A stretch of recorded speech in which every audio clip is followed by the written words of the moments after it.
Hi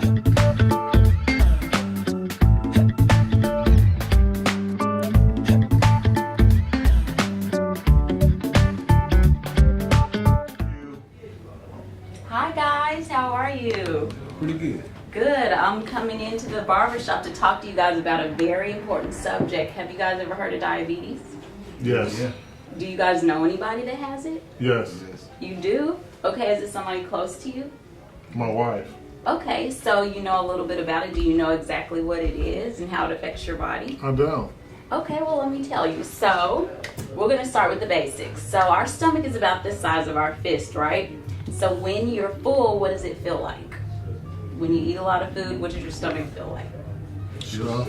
Yeah. Like kind of tight, right? Yeah. That's because your stomach is about the size of your fist.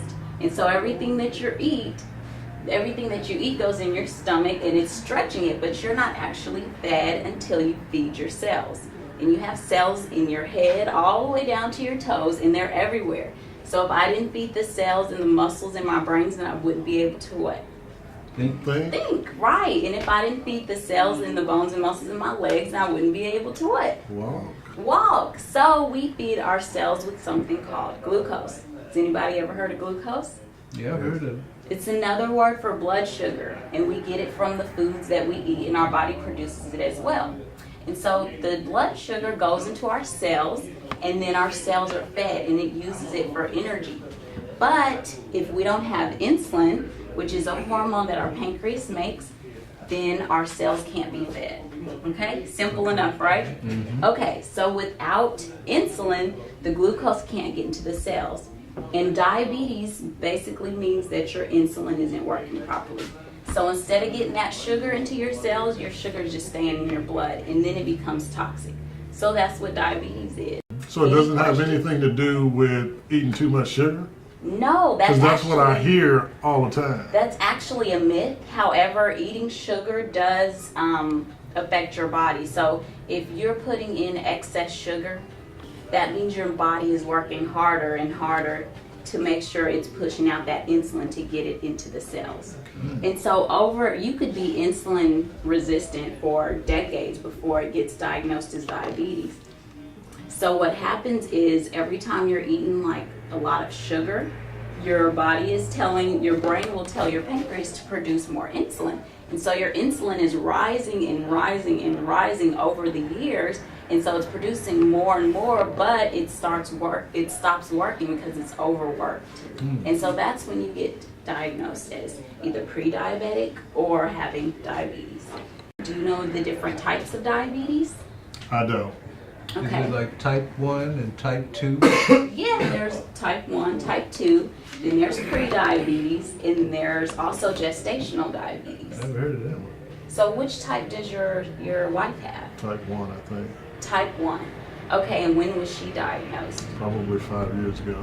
5 years ago, so she was older when she was diagnosed Yes. with type 1.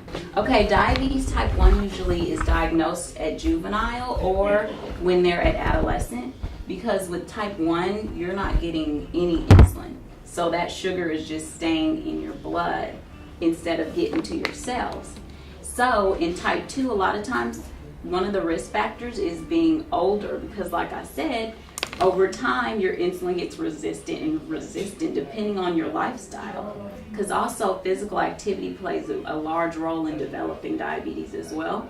Because when you're exercising, you're doing what? You're burning it's using energy, and when it uses energy, it pulls more glucose to get into the cell so it can use that energy. So you're actually helping your body burn sugar when you exercise. So that's why it's so important when you have diabetes to manage it with diet and exercise, because it all starts with what you put into your stomach and how your body breaks it down into the digestive system and then sends that glucose into the bloodstream.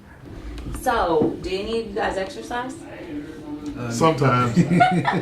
Sometimes, like randomly. We used to. Okay, well that's good, but the ADA recommends to start with small steps. Like if you don't exercise now that I've told you how important it is to exercise, how it helps your body do what it's supposed to do, you're actually helping your body instead of making it work harder than it's made to work.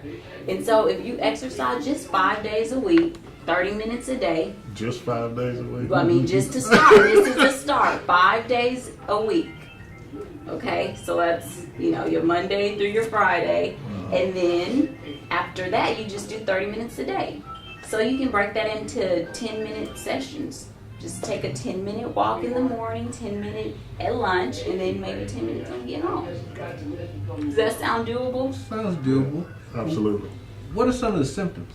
Well, I'm glad you asked. Some of the symptoms are frequent urination, because when you have that excess sugar in your blood isn't flowing like a river like it normally does. It's like thick, like the consistency of syrup. So your brain will tell you that you're thirsty as a defense mechanism to kind of thin your blood out so it can go to your major organs. Another sinus symptom is frequent urination. So if you're drinking a lot, you're probably going to have to use the restroom. Also, feeling very hungry even though you've already ate. So like I said, you're not fed until your cells are fed. And insulin actually makes you hungry. So a lot of times some of the side effects are being hungry as well as gaining weight, because you're eating but your cells aren't getting fed. Also blurry vision, because when your sugar is really high and your blood is thick like that, it's going into the vessels and capillaries of your eyes, so it will cause you to have blurry vision. As well as tingling in your fingers and your toes, because your blood, when the sugar is really thick, it's not circulating to your fingers and toes, because your brain's going to tell it to go to the major organs first. Okay, so those are some of the signs and symptoms. Okay, so I talked about how physical activity is really important. So let's talk about eating and how important eating is, because nutrition plays a huge role in all of chronic diseases, not just diabetes. So, you guys, what did you eat last night? What did your plate look like? I had no vegetables. No vegetables? No vegetables. Okay, what about Spaghetti. you? Spaghetti? Lots of I pasta. had turkey. Turkey? Just turkey? Oh, Turkey, ham, turkey and ham. stuffing. And stuffing. Yeah, Okay, thanks. you had a lot of protein. Okay, well, ideally our plate should be half of it non-starchy vegetables, and then a fourth of it should be your protein, and then the other fourth should be your non-starchy vegetables. So that's what a healthy plate looks like. Do you guys ever eat like that? Not that much. Not often. Not that often, much. right? What about fruit? Well, fruit, yeah, you can have a little cup of fruit on the side as well. But fruit, a lot of fruits are carbohydrates, which basically means they turn into sugar once you digest them. So that's going to spike your blood sugar level. But you would rather eat your healthy carbs like that instead of going and getting donuts or, something that's just full of sugar. Because what's happening is your body is working extra hard to process those sugars. And your insulin is going up and up, right? It is making you hungry, and it could cause you to gain weight. Hey, your wife cooks a lot of that stuff, too. She does.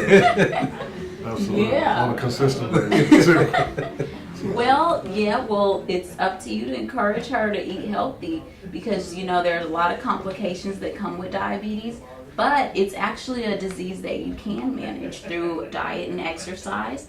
Most cases you can manage it through diet and exercise. What are some of the complications? Some of the complications are kidney disease. So if you know people that go on dialysis, most of the time it's because of their diabetes complications, because their kidney isn't functioning as it should, because it's always having to process that sugar, and it's overworked, and then over time of unhealthy habits and not eating healthy, then your kidneys just don't work as they should. They stop working and you have to go to dialysis. Another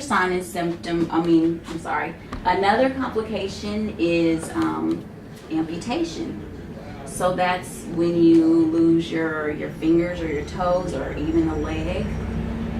due to diabetes, and that's because your blood becomes toxic, right? And also nerve damage, which is also another complication of diabetes, and blindness as well, because it affects your eyes. Your blood's everywhere in your body, so this is one of those diseases that is very progressive if you don't manage it, and over time these things can happen. You know, so you want to start to go ahead and start trying to manage it and work with your healthcare professional as soon as you can, because those complications that you might not see them up front, but if you continue to eat the way you know, unhealthy without taking into consideration lower carbs and things like that, then you could very well have to deal with some of those complications that aren't fun. I've heard that diabetes is more prevalent in minority communities. What can you tell us about that?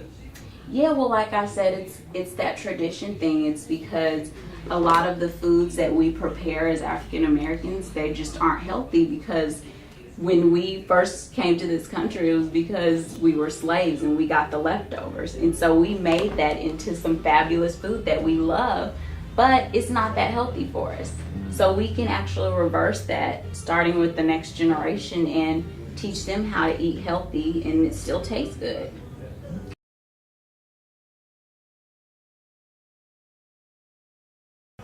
Yeah, you said about your wife cooking the food, but she's cooking it for you. She's not cooking it for her. Yeah, you're right. But she ends up eating most of it, so that's kind of interesting when you look at it. But what we're probably going to do, since we've gotten a little education on this, is try to do a little better in eating what we're supposed to eat and season it with the herbs, as she said, and kind of move that forward. Has your daughter, Amanda, been tested for diabetes? She has, and she actually has, I think, type 2 diabetes, if you will, at a young age of 31. So we're trying to get her on track to eat the right stuff, but it's hard to kind of change the habits that we've been doing for quite some time.